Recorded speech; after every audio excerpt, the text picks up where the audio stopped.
There are loads of horror games that I would call weird, especially nowadays. FNAF's storyline is about as straight as I am. I've been streaming Dead by Daylight with some fellow YouTubers, and there are some really goofy looking monsters in that game. And there's games like Hello Neighbor, which are ridiculous for both intentional game elements and otherwise.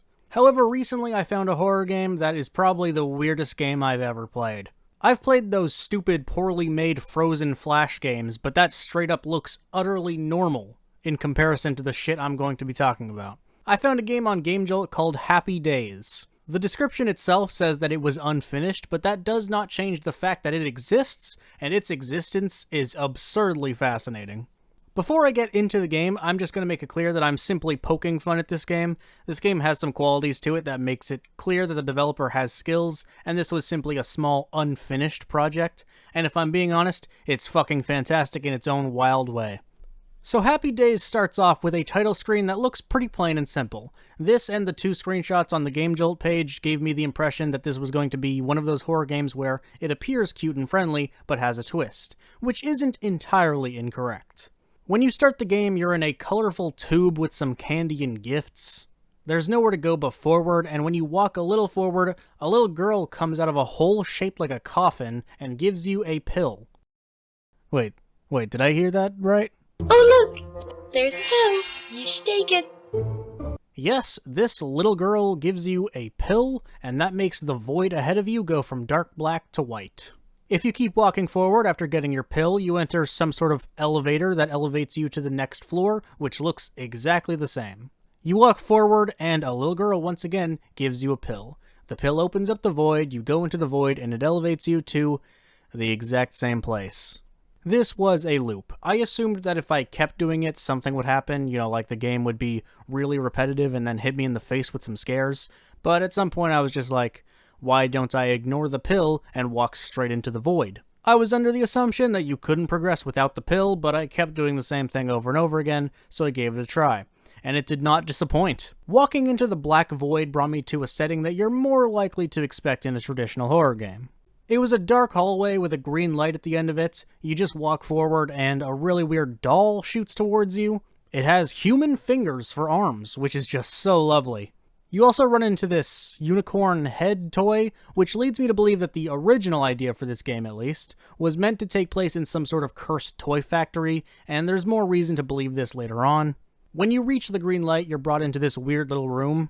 There's a baguette on a table, along with what I believe to be a human finger. There's also a bloody chainsaw next to the table.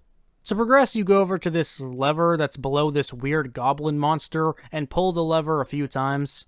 Once you've brought the lever back, those cursed dolls from the hall start to come from the conveyor belt. They just go through the other end, and the door to the room opens. When you walk out of the room, you enter another room with another conveyor belt. This one has white blobs that say censor on them. Maybe it's drugs, maybe it's nothing, who knows? Moving on to the next room. Wait, is that Bill Cosby? That's a fucking picture of Bill Cosby hanging on the fucking wall. Hang on, is that why we were taking pills earlier? Is that the reference? Who thought of this? Why? Anyway, swiftly moving on from that, when you leave the room, you walk down another hallway. Another doll comes after you, but it doesn't really do anything. You also run into a gift that blows up into spiders. Anyway, the doll turns red, who cares? When you get to the end of the hall, you enter an elevator.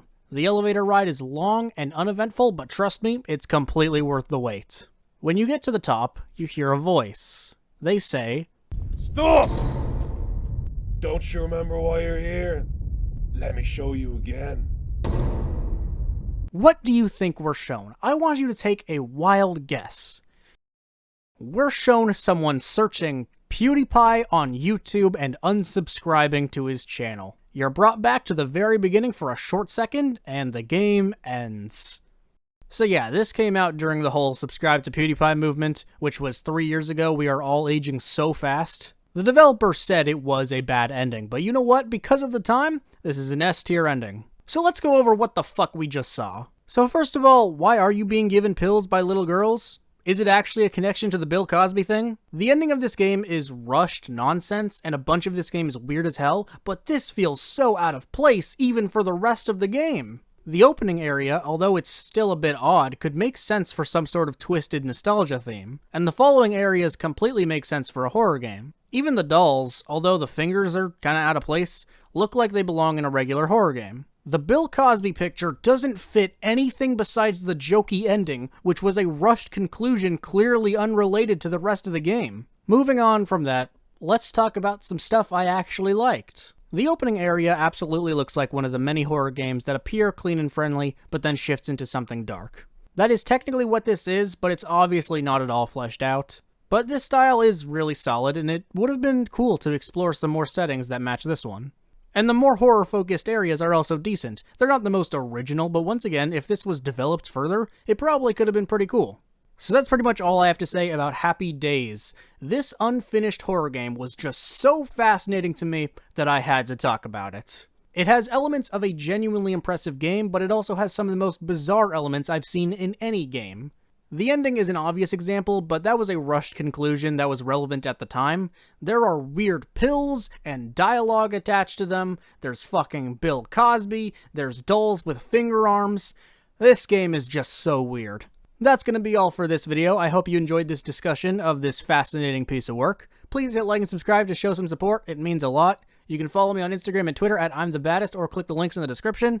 Thank you so much for watching once again. I'll see you guys next time.